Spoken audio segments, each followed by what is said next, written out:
जय श्री राम दोस्तों। चलते हैं आज की अपनी नई कहानी पर। मैडम जी, सामने वाले फ्लैट में आए नए किराएदार से मिलना हुआ आपका। मियाँ बीवी दो ही प्राणी हैं और 2.5 माह की बच्ची। काम वाली बाई ने ऑफिस के लिए तैयार होती कुसुम से पूछा। नहीं, मैं नहीं मिली, मुझे देर हो रही है। अपना पर्स संभालती कुसुम कॉरिडोर में आई तो सामने फ्लैट से एक युवक को बाहर आते देख उसे अनुमान लगा लिया कि यही वह नया किराएदार है। इसके बारे में बाई बता रही थी। कुसुम कैब में बैठने लगी तो वह भी हड़बड़ाते हुए उसके पीछे पीछे आ पहुंचा कैब शेयरिंग के लिए। जब उसने कुसुम के ही ऑफिस का पता बताया तो कुसुम कुछ हैरानी से उसे टटोलने लगी। ऑफिस के गेट पर अपनी सहयात्री को भी अपने साथ उतरता देख वह युवक एक बार तो चौंका, पर फिर अपना बैग उठाकर चलता बना। कुसुम को वह थोड़ा हैरान परेशान लगा। ऑफिस पहुंचकर कुसुम काम में डूबी तो फिर सीधे शाम को ही सिर उठाने की फुर्सत मिली। वह कैब में बैठने ही वाली थी कि वह सवेरे वाला युवक फिर हड़बड़ाहट में उसके पीछे पीछे पहुंच गया और कैब में सवार भी हो गया। कैब रवाना हुई तो इस बार उसी से वार्तालाप छेड़ा। मैं अनीस हूँ, एक ही ऑफिस में होने के साथ साथ हम लोग शायद रहते भी एक ही बिल्डिंग में हैं।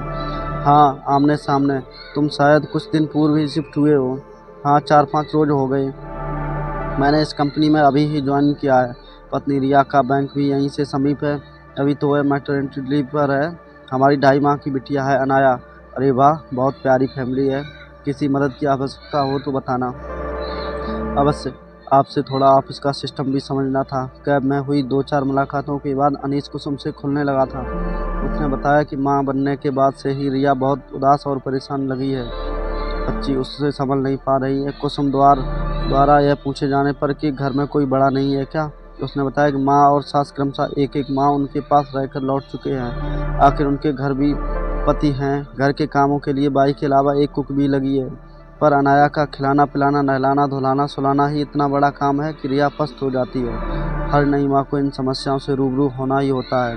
कुसुम ने बात को हल्के में लिया था, लेकिन अनीस बहुत गंभीर हो चुका था। लेकिन रिया का मामला अलग है। मैं आपको कैसे समझाऊं। कुछ दिन पूर्व हम अनाया को एक शिशु चिकित्सक के पास दिखाने ले गए थे। उसे बहुत मोशंस हो रहे थे। डॉक्टर ने चेकअप किया और कहा कि बच्चों में इतने मोशंस बहुत सामान्य बात है, इसके लिए दवा देने की आवश्यकता नहीं है। रिया फिर भी दवा लेने के लिए डॉक्टर पर दबाव डालती रही। मैंने बताया ना कोई समस्या ही नहीं है तो फिर व्यर्थ दवा क्यों लिखूं, डॉक्टर ने कहा था। समस्या है, मुझे समस्या है। मैं इतनी बार डायपर नहीं बदल सकती, सफाई नहीं कर सकती, झल्लाई रिया चिल्ला उठी थी।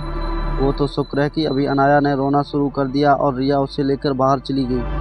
मेरी घबराहट भांप डॉक्टर ने मुझे सहानुभूति से देखा, फिर बोला, मुझे लगता है समस्या शारीरिक से ज़्यादा मानसिक है। तब से मैं बहुत तनाव में हूँ।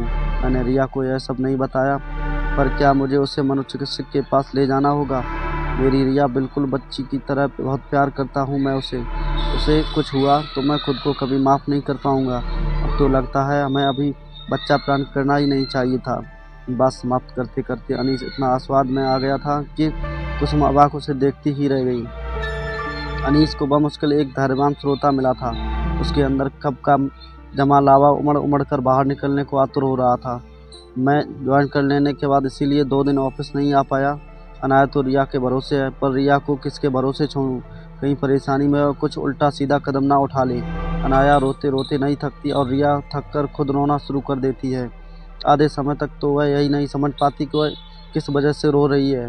भूख लगी है, गीला किया है, पेट दुख रहा है, गर्मी लग रही है या हाथ दब गया है। सारे ऑप्शंस ट्राई करते करते वह खुद अधमरी हो जाती है। मुझे समझ नहीं आता कैसे संभालूं, किसे चुप कराऊं। कुसुम ने अपना सांत्वना देते हुए अपना हाथ अनीस के कंधे पर रख दिया था। समस्या मुझे समझ आ रही है। दरअसल रिया अभी सिर्फ शरीर से माँ बनी है, दिल से नहीं।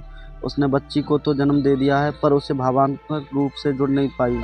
मातृत्व लादा नहीं जा सकता, इसे स्वेच्छा से ओढ़ा जाता है।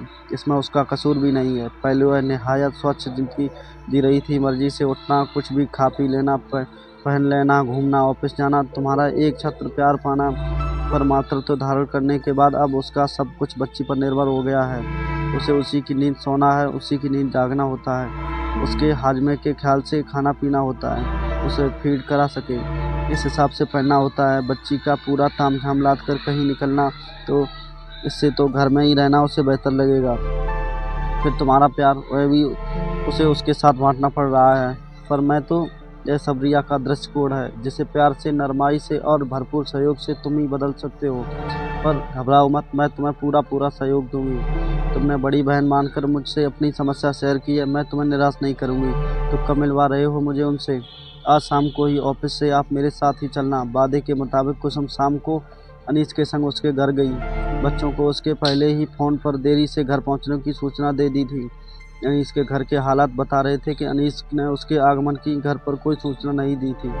शायद वह उसके सम्मुख समस्या का पूरा कच्चा चिट्ठा खोलकर रख देना चाहता था। चारों ओर बच्ची के गंदे कपड़े, डायपर, सेरेलैक और दूध के बर्तन बिखरे हुए थे। अनाया बिस्तर पर बहुत गहरी नींद में सोई हुई थी और पास ही जमीन पर बैठी रिया बिस्तर पर सिर टिकाए बेहोश सी पड़ी थी। स्पष्ट था कि काफ़ी संघर्ष के बाद उसे ये पल नसीब हुआ था।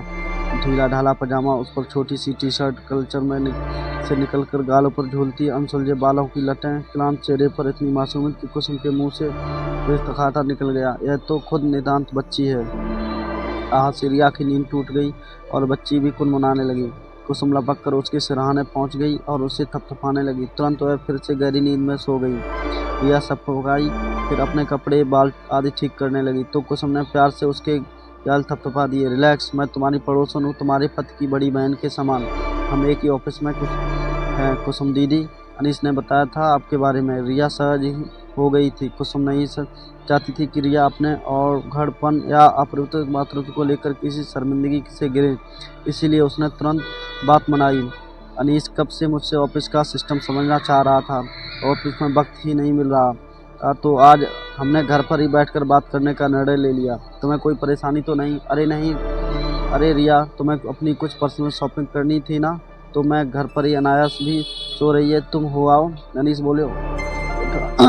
रिया ने अस्से नज़रों से पति को घूरा। पीछे से जाग गई तो मैं संभाल लूँगा। अनीस की जुबान लड़खड़ा रही थी। उसे खुद पर भरोसा था, वह कर पाएगा। रिया को वैसे अकेले शॉपिंग करना पसंद था क्योंकि अनीस जल्दी उसका उकत जाता था, किंतु अनाया के होने के बाद वह कभी अकेले शॉपिंग के लिए नहीं निकल सकती थी। अनीस उसके बगैर भी अनाया को संभाल सकता है, उसने यकीन नहीं था। मैं हूं ना, मदद कर दूंगी। क्लांत में रिया अचानक बिजली की फुर्ती आ गई। 5 मिनट में ही वह तैयार होकर फर्श झुलाती आ खड़ी हुई। चुस्त जीन्स, खुले बाल, लिपस्टिक लगे होठों में वह भला की खूबसूरत लग रही थी। चंद मिनटों में ही उसका कायाकल्प हो गया था। अनीस तो उसे अपलक निहारे ही जा रहा था। तुम्हारी ही बीवी है? कुसुम ने चुहल की तो दोनों ही शर्मा गए। अगले दिन ऑफिस में अनीस कुसुम से आकर मिला तो खुशी उसके रोम रोम पर फूट पड़ी। डिलीवरी के बाद मुझे कल पहली बार रिया में पहले वाली रिया का अक्स देखने को मिला। शॉपिंग बैग से लदी फदी वह बेहद खुशनुमा मूड में कल घर लौटी। बाजार में उसकी सहेली मिल जाने से उसकी शॉपिंग का मज़ा दुगना हो गया था। उस युद्ध के बाद उसने पहली बार अपना मनपसंद स्ट्रीट फूड पापड़ी चाट खाई, पर उस वक्त भी उसे अनाया के हाजमे का ख्याल आ गया, इसीलिए बेचारी एक प्लेट ही खा पाई। उसे कहना कभी कभी थोड़ा ऐसा वैसा खा लेने से कोई हर्ज नहीं है, बच्चे का हाजमा भी तो मजबूत करना होगा। अच्छा ऐसा है, मैं बोल दूंगा। मेरे तो कल यह सोचकर हाथ पैर फूल रहे थे कि अकेले अनाया मुझसे संभलेगी या नहीं। आपके जाने के बाद काफ़ी देर तक तो सोती ही रही, तब तक बाई आ गई तो मैंने उसको सारा घर व्यवस्थित करवा दिया। दरअसल मन में संभल था कि कुछ कदमों की दूरी पर ही आप मदद के लिए मौजूद हैं। एक मदद और चाहिए थी। 2 दिन बाद मदर्स डे है। मैंने अनाया की ओर से रिया के लिए यह कार्ड तैयार किया है। आप बताइए, यह उसे पसंद तो आ जाएगा ना? मुख्य पृष्ठ पर रिया की गोद में अनाया की बेहद प्यारी तस्वीर थी। अंदर का विवरण इस प्रकार था। मॉम, आपकी ज़िंदगी की पहली प्राथमिकता बनकर मैं बहुत गौरवान्वित महसूस करती हूँ। जानती हूँ मुझे बड़ा करने में आपको बहुत कष्ट उठाने पड़ रहे हैं, बहुत समझौते करने पड़ रहे हैं, पर क्या करूँ, मैं पूर्णतः आप पर निर्भर हूँ। आप सबकी जगह ले सकती हैं, पर कोई आपकी जगह नहीं ले सकता। आपकी अनाया। बहुत मार्मिक भाव से अभिव्यक्त। यदि अनाया बोल सकती होती तो सचमुच यही सब कहती। कुसुम ने अनीस को प्रोत्साहित किया। उत्साहित अनीस को अब बेसब्री से रिया की प्रतिक्रिया का इंतजार था। मदर्स डे के दिन हैप्पी मदर्स डे लिखा। केक काटते रिया सचमुच भाव विभोर हो गई थी।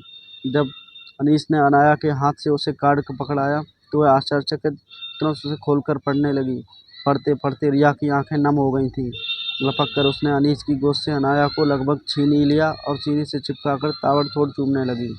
रिया आज सही मायने में अनाया की मॉम बन गई थी। दोस्तों, कहानी पसंद आई हो तो लाइक से सब्सक्राइब करना ना भूलें और ऐसी ही कहानी डेली सुनने के लिए हमारे चैनल को ज़रूर शेयर करें।